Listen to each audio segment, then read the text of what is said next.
뭐 다른 얘기긴 한데요.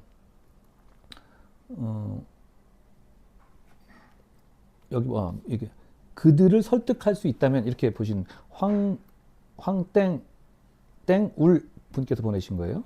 얼마 전 땡땡땡 유튜버 같은 뭐 패널 나오는 분인데 님의 한 대표님을 바라보는 생각이 기가 막혔다.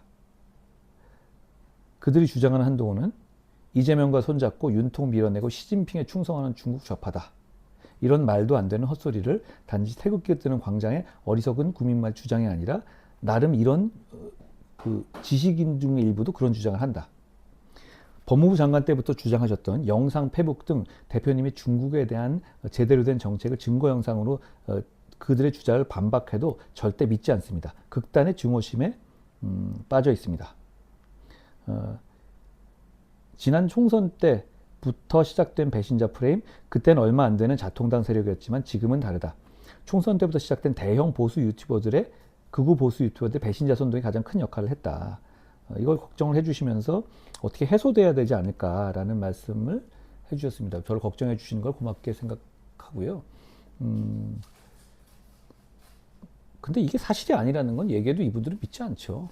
그리고 재밌지 않습니까? 보통 이렇게 극우 유튜버를 하는 사람들의 상당수는 오히려 극좌 진영에 있다가 이쪽으로 온 사람들이에요. 자기들이 그러면 그게 뭐죠? 오히려 그 진영을 바꿔서 변신한 사람들이 더 짠문 행세를 해요. 웃기는 소리 아닙니까? 이재명 대통령을 비롯한 민주당과 가장 많이 싸우고 가장 많이 승리한 사람? 저 아닙니까? 그러니까 제가 여기까지 온 거 아니에요? 시진핑에 중성하는 중국 좌파다? 말 같지도 않은 소리 합니다. 그게 왜 말 같지 않냐면, 자, 그럼 지금까지, 자, 간첩법, 누가 먼저 제시했어요? 간첩법은 지금 적국을 외국으로 바꾸는, 중국이라든가 이런 쪽에 대해서 간첩 수사 가능하게 하는 거잖아요? 그거 누가 얘기했습니까? 저 아닙니까? 외국인 투표권. 그거 발의한 사람들이 누구였죠? 예전에 그때 여당 의원들 권영세, 원희룡 이런 사람들이 발의한 법이었어요. 외국인 영주권 주는 거기에 이름 들어가 있습니다. 그거 바꾸자고 한 거 누구죠? 저 아닙니까? 중국 일부에서 외국인의 부동산 투자로 영주권 주는 거. 그거 잘라낸 거 누구죠? 저 아닙니까? 이게 말로만 그러니까 진짜 극좌 진영에 있다 넘어온 사람이 말로만 그렇게 떠들어대는 거, 같지 않습니다. 저는 그 말씀을 드리고요. 그건 종교예요. 그렇게 무슨 사람을 몰아서서 자기들이 그냥 상업적으로 슈퍼챗 뜯어먹겠다? 이런 거잖아요. 이게 보수 정치를 망치고 있습니다. 이 사람들이. 저는 그렇게 생각해요. 이재명 대통령에 대해서 체포동의안 통과시킨 법무부 장관 누구죠? 저 아닙니까? 금투세 투쟁에서 승리한 거 누구죠? 저 아닙니까? 전승절 비판해서 전승절 가면 안 된다고 제일 먼저 나선 거 누구였죠? 그분들이 그런 얘기 했었습니까? 아니죠. 저는 그건 이 사람들은 그냥 이걸 종교인 척, 이걸 종교다라고 말하는, 이 사람들이 종교라고 말하는 분들도 계신데요. 종교 아닙니다. 장사 속입니다.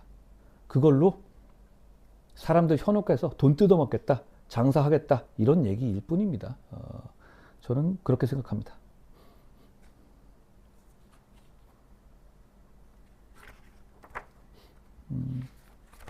비슷한 얘기를 또 하신 분이 고3 수험생이 대표님께 드리는 제안, AL이라고 돼 있는데요.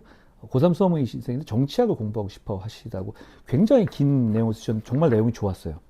근데 그 중에서 제가 다 읽으면 그렇겠지만 이 부분을 좀 비슷한 얘기해서 이제 이분이 이제 저의 정치를 얘기하시면서 부정선거 음모론자들이 상당 부분 일부러 있는 상황에서 이 사람들의 표를 받기 위해서 제가 대선할 때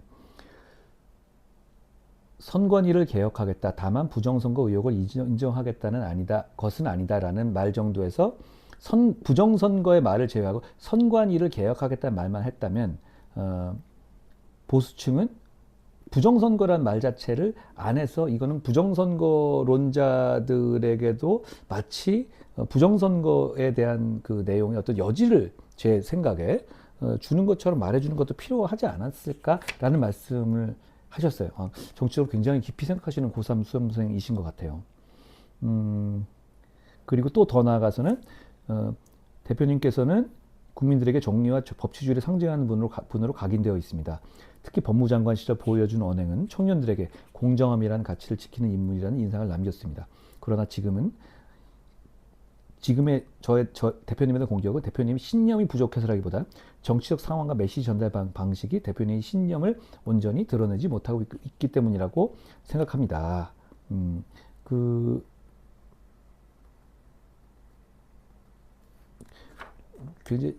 그러면서 마지막에 진심으로 미래에 더 존경받는 인물이 되셨으면 좋겠다. 다시 시대의 아이콘으로 자리매김하시길 진심으로 바란다. 이렇게 너무 좋은 말씀 해주셨는데요. 국민을 위하여 정치해 주셔서 감사합니다. 제가 감사합니다. 이렇게 성의 있는 걸 고3이면 너무 바쁘실 텐데.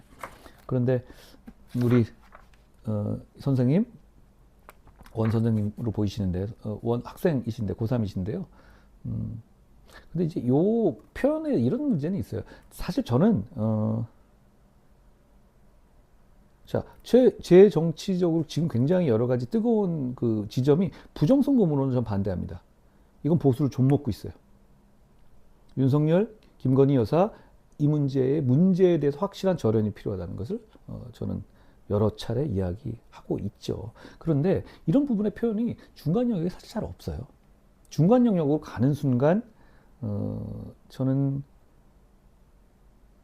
그런 식의 인식을 대변해주기 바라는 많은 상식적인 보수 그리고 중도의 시민들이 실망하실 거라고 생각해요.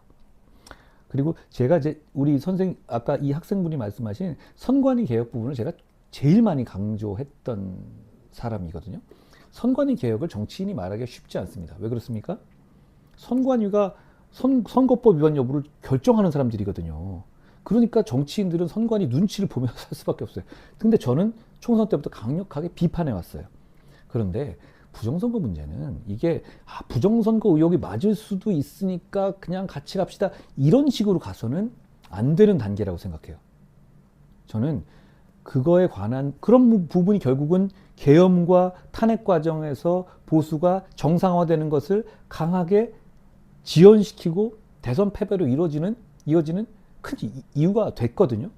그리고 제가 그 과정에서 부정선거와 탄핵에 대한 입장을 굉장히 어려웠고 저를 막 흔드는 사람이 많았지만 그 지점을 끝까지 유지했습니다. 그걸 끝까지 유지한 정치인이 거의 없을 겁니다. 보수 쪽에서. 어렵더라고요. 그렇지만 필요했어요. 왜냐하면 그게 결국은 보수의 재건과 승리의 길이에요. 부정선거 음모론을 머릿속에 들어있는 보수가 집권할 수 있을 것 같습니까? 부정선거 음모론이면 선거는 왜 합니까? 저는 그럴 단계에 지났다고 생각해요.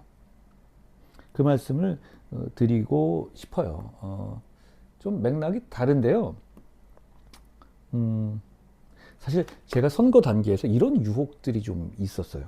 몇 분이 저를 아주 좀 아끼는 분들이 지금 선거에 이겨야 되니까 요걸 좀 한번 고려해달라. 왜냐하면 네가 나가면 이길 것 같다. 지금 제가 나가면 이길 것 같다, 이겼을 거라고 생각하시는 분들 많이 계시잖아요. 지금 다시 되돌아보면.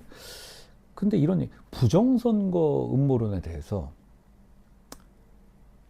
대통령이 되면 부정선거 여부를 확실하게 수사해서 부정선거 여부를 밝히겠다. 이 말을 해달라는 분이 저한테 많이 계셨어요. 부정선거 음모론을 어느 정도 안고 가자는 얘기죠. 그렇게만 되면 많은 어떤 그 반감을 가진 극우라고 하는 분들이 너한테 몰리고 그래서 당연히 네 정치에서 이거는 성공하는데 큰 도움이 될까 이런 말씀을 하셨는데 제가 그걸 받아들일 수가 없었습니다. 정치라는 것이 아주 중요한 명분에 있어서는 흔들리면 안 되는 면이 저는 있다고 생각해요. 제가 그걸 그렇게 받아들일 수가 없었고요.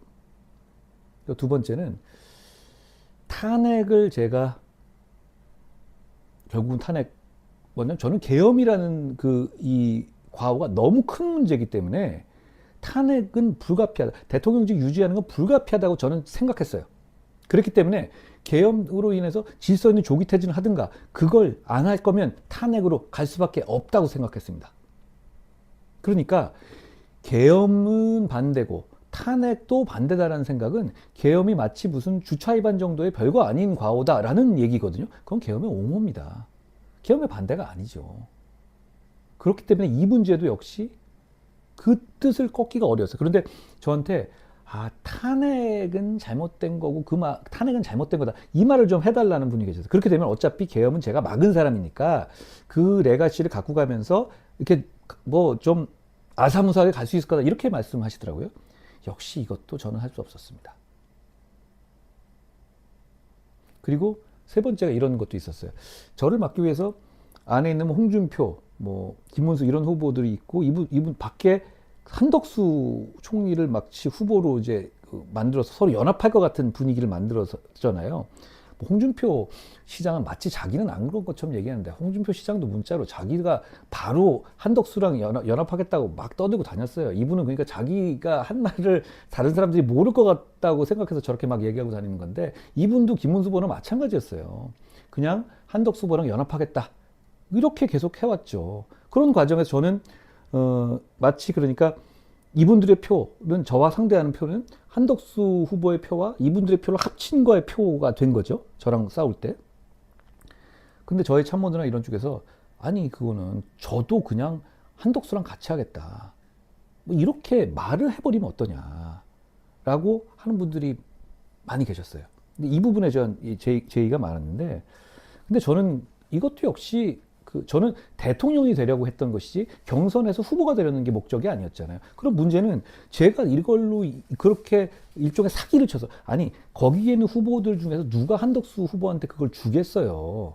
나중에 보면 김문수 후보도 그거 안 했잖아요. 나중에 사기 경선이라는 얘기 들었던 것처럼. 그렇죠? 약속했지만 약속 그냥 어겨버렸죠. 아니 왜냐하면 그동안에 이게 한덕수 후보가 여기 갑자기 끼어드는 게 이상한 거예요. 그런데 거기서 저도 같이 거짓말하고 사기칠 수 있었어요. 그런데 그러지 않는 게 맞다고 봤습니다.